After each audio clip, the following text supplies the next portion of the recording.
അവൻ ലോക്കപ്പിൽ കിടന്ന് തൊലഞ്ഞതിന് താനെന്തിനാ എന്റെ മുഖത്ത് കയറി ഇറങ്ങാൻ വരുന്നത്? പ്രതികൾ ലോക്കപ്പിൽ കിടന്ന് കഴിവേറുന്നത് ആദ്യത്തെ സംഭവമൊന്നുമല്ലല്ലോ. കഴിവേറിയതല്ല സാർ, കഴിവേറ്റിയതാണ്. കൊച്ചുകുട്ടനെ ശ്വാസം മുട്ടിച്ചു കൊന്നു എന്നാണ് പോസ്റ്റ്മോർട്ടം റിപ്പോർട്ട്. അതിന് ഞാനെന്താ വേണോടോ? കൊലപാതകമാണെങ്കിൽ ജയിലിൽ പാറാവ് നിന്നവന്റെ മേക്കിട്ട് കയറ്. അതാണ് ആദ്യം ചെയ്യേണ്ടത്. ശരിയാണ് സാർ. പക്ഷേ പാറാവ് നിന്ന ഉദ്യോഗസ്ഥൻ ഒടുവിലാണ്. വാർഡനെ ക്വസ്റ്റ്യൻ ചെയ്തിട്ട് അയാൾക്ക് ഇതേപ്പറ്റി ഒരു ചുക്കും അറിയില്ല. പിന്നെ ഇതിന്റെ പേരിൽ ചോദ്യം ചെയ്തിട്ട് അത്താഴപ്പട്ടിണിക്കാരായ കുറെ പോലീസ് ഉദ്യോഗസ്ഥന്മാരെ സസ്പെൻഡ് ചെയ്യാവുന്നല്ലാതെ കൊലപാതകത്തെ സംബന്ധിച്ച് എന്തെങ്കിലും ഒരു ക്ലൂ തരാൻ അവർക്ക് കഴിയുമെന്ന് എനിക്ക് തോന്നുന്നില്ല. ഇത്ര തന്ത്രപരവും ആസൂത്രിതവുമായ ഒരു കൊലപാതകത്തിന് പിന്നിൽ ബുദ്ധിമാനായ ഒരു പോലീസ് ഉദ്യോഗസ്ഥന്റെ തലമണ്ട ഒളിച്ചിരിപ്പുണ്ടോ എന്ന് എനിക്ക് സംശയമുണ്ട്. ശരിയല്ലേ സർ? ഇനി അതും ഞാൻ തന്നെയാണെന്നാണോ താൻ പറഞ്ഞു വരുന്നത്? സോറി മിസ്റ്റർ ഗോമസ് അലക്സാണ്ടർ, ഇക്കാര്യത്തിൽ എനിക്ക് താങ്കളെ സംശയമുണ്ട്. നിർത്തണോ റാസ്കൽ? നിർത്താവിടോ. പ്രതി കൊച്ചുകുട്ടന്റെ അച്ഛന്റെ പേരിൽ വാങ്ങിയ ബംഗ്ലാവിൽ ഞാൻ എത്തും മുമ്പ് ഡിവൈഎസ്പി സിദ്ധാർത്ഥനെയും സർക്കിൾ ഇൻസ്പെക്ടർ രാജനെയും അയച്ച് അവരവിടെ നിന്ന് മാറ്റിയതാണല്ലേ? നോൺസെൻസ്.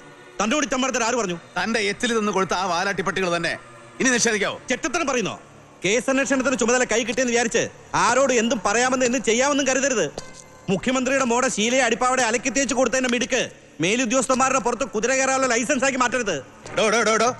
സൂക്ഷിച്ച് സംസാരിക്കണം. മേലാഫീസറാണെന്നും ഞാൻ നോക്കുകയില്ല. കണ്ട ചീഞ്ഞ രാഷ്ട്രീയക്കാരുടെ വേണ്ടാത്തരം നാക്കി കൊടുത്ത് തേഞ്ഞു പോയ തന്റെ ഈ നാക്കുണ്ടല്ലോ, അത് പൊറിച്ചെടുത്ത് സ്റ്റഫ് ചെയ്ത് ഞാൻ പോലീസ് ഹെഡ്ക്വാർട്ടേഴ്സിൽ ഫ്രെയിം ചെയ്ത് വെക്കും. ആ മേലാളന്മാരുടെ മൂട് താങ്ങിയും അവരുടെ അച്ഛന്മാരുടെ താറ് താങ്ങിയും താൻ നേടിയ സ്റ്റാർസ് ഉണ്ടല്ലോ, ഇത് നാളെ പരസ്യമായിട്ട് പബ്ലിക് റോഡിലിട്ട് ജനം ചവിട്ടും. അതിനൊന്നും ഇനി കാലതാമസമില്ലടോ.